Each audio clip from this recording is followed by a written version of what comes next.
Hello YouTube, this is AndrewTheRed.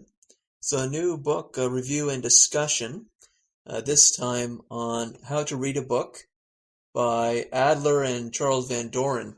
This is actually an old book, but it's been reprinted and some new content added. This book is essentially about how to read and digest material in books, how to study, all of that stuff. And the structure of the video is going to be some first of all some general comments. Then they have 4 levels of reading, and then some specific content about reading history, reading literature, reading plays, philosophy, etc. And then also a few more general comments. I got a lot out of this book since I'm in graduate school. I've been in school for a while.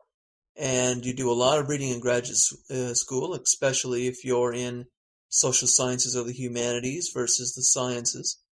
And so it's very important that you're efficient with your time because as more and more books are written, there is more and more material that you could potentially read, but you only have so much time. And so you have to be efficient with what you read. And not just efficient with the books you select, but the amount of time you spend on each book. And so those kinds of things we're going to discuss in this video, directly addressing the book. So I'm going to start first on page 5. He talks about active versus passive reading. So, quoting, reading and listening are thought of as receiving communication from someone who is actively engaged in giving or sending it. The mistake here is to suppose that receiving communication is like receiving a blow or a legacy or a judgment from a court. Catching the ball is just as much an activity as pitching or hitting it. So he's saying here that we may believe that we're watching a movie, we're listening to a lecture in class, that we can be passive, and we can do that same kind of thing when reading a book. But as he will speak more about later, you can't do that with a book. The book is passive. The book is sitting there in front of you. As I'd like to say, you can have an immense library of books, but really all it is material. It's sitting on the shelf. It is inert. A mind has to read the content and has to process it. So you have to be actively minded when reading a book. It's kind of like putting on a tape and just listening to a story. You can't do that with a book, though. And skipping a little bit now onto page 15, a related note, he says, if, however, you ask a book a question, you must answer it yourself. In this respect, a book is like nature or the world. When you question it, it answers you only to the extent that you do the work of thinking and analysis yourself. Okay, this next part is a little bit different. He's talking about something that I've had to come to terms with myself, about being informed versus being enlightened. And so I'm going to quote at length. This is page 11. To be informed is to know simply that something is the case. To be enlightened is to know, in addition, what it is all about, why it is the case, what its connections are with other facts, in what respects it is the same, in what respects it is different, and so forth. This distinction is familiar in terms of the differences between being able to remember something and being able to explain it. If you remember what an author says, you have learned something from reading him. If what he says is true, you have even learned something about the world.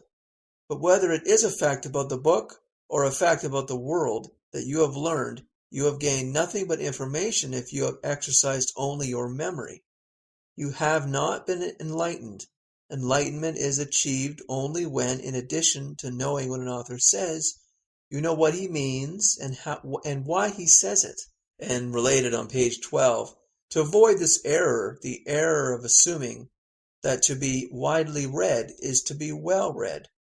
And I found a little bit more content just on that topic, so I jumped to page 166 now. When we speak of someone as well read, we should have this ideal in mind. Too often we use the phrase to mean the quantity rather than the quality of reading. A person who has read widely but not well deserves to be pitied rather than praised. They have mastered these books. They became peers with their authors. They were entitled to become authorities in their own right. In the natural course of events, a good student frequently becomes a teacher, and so too a good reader becomes an author. So I thought those were good points. I've purchased tons of books over the last 2 years. Pretty much at the beginning of my graduate school, I've felt the need to become more educated, and I've been through enough schooling, but it doesn't educate you, and I think that's a great tragedy of the world today, is people think that going to high school or even doing an undergraduate specialist degree, getting an undergraduate degree with some major, it's not an education. It's not a liberal education, that's for sure, if you look at what this liberal education historically used to mean.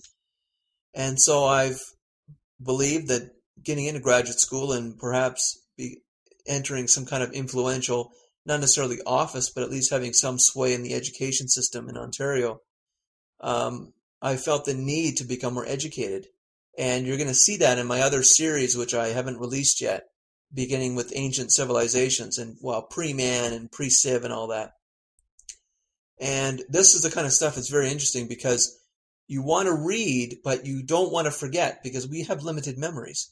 You want to be able to absorb the generalizable material that you can take with you when you walk out of your library and you're finished with your book.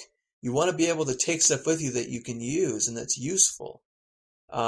Facts and dates are interesting for getting a general sense of when things occurred, but they are not wisdom. You have to really grind away. You have to become an active reader, really, to extract the essential points from the book. Okay, so now I'm going to get into Adler and Van Doren's 4 levels of reading. I'm going to discuss each one, but I'll give you the 4 of them now, just so you see where we're going. So the first level of reading, I don't even know why it's a level. It just essentially is that you are able to read. And I'll offer a quote when he discusses it briefly. He says here that the first level of reading we will call elementary reading. Other names might be rudimentary reading, basic reading, or initial reading. Any one of these terms serves to suggest that one masters this level, one passes from non-literacy to at least beginning literacy. So that's not, I don't know why it's a level, but you need it. Now, one more piece before we get into levels of reading, and perhaps a good introduction, is he discusses briefly about making good use of your time while reading. And of course, if you're doing research, then you have to, because the amount of material out there is just immense. So he says here on page 19, and this quote actually comes from Francis Bacon, and if you've played Civilization, the game, you'll probably recognize the quote. This is Francis Bacon. Some books are to be tasted, others to be swallowed, and some few to be chewed and digested. And we're going to get into that more in detail, because he discusses that, the amount of time you spend on different books. So level 2 now is skimming. And so I have a couple, he also calls it inspectional reading. He says, still another name might be skimming or pre-reading. However, we do not mean the kind of skimming that is characterized by casual or random browsing through a book. Inspectional reading is the art of skimming systematically. What is this book about? That is a surface question. Others of a similar nature are, what is the structure of the book? What are its patterns? So this is where, if you're built, let's say you have to write a paper on, I don't know, frogs or something, Shakespeare, history of education, something like that. You're going to find tons of books in the library. What you should do is take every single one of them, find every single one of them, open them up and see what's in there. Look at the table of contents. And he also mentions, look at the structure of the book. Sometimes there are big sections, like actually this book. There's big sections, and each section has many chapters, or they can just be separate chapters. Sometimes books are anthologies, meaning that there's many authors. You want to note all those things. In many cases in an anthology, you only need one chapter. You just want one person's take on it, and that's it. And so don't want to open up a book cover to cover. Usually with books, unless it's literature or something, in many cases in research, you barely ever start at the beginning and you barely ever reach the end. You always take a piece that you want, that you need. You take a slice and you leave the rest. This is all you have time for. Another thing, just to add in here, this is probably the best place to put it. Something interesting that he mentioned about movement of your eyes while you're skimming, and I'll just read the quote. This is on page 40. Films of eye movements furthermore show that the eyes of young or untrained readers fixate as many or as 5 or 6 times in the course of each line that is read. The eye is blind while it moves. It can only see when it stops, as an example. And I thought that was interesting because maybe that's in your situation as well. When you're reading, your eyes are moving just to each word, just like that, just like a dashing to each word. What he suggests is that you move your eyes if you're skimming. You're looking for something maybe in a paragraph or a chapter even. He suggests that you move your eyes at a constant speed in that the words blur a little bit, but you can still read them. But it also gives you a pace. Then you can get through pages quickly, as opposed to doing the dashing eye movement, looking at each word and then jumping to each word. He suggests that you do quickly move your eyes. You move your eyes at a set pace. I thought that was interesting and worth sharing. Okay. Part 3, a third level of reading, is what he calls analytical.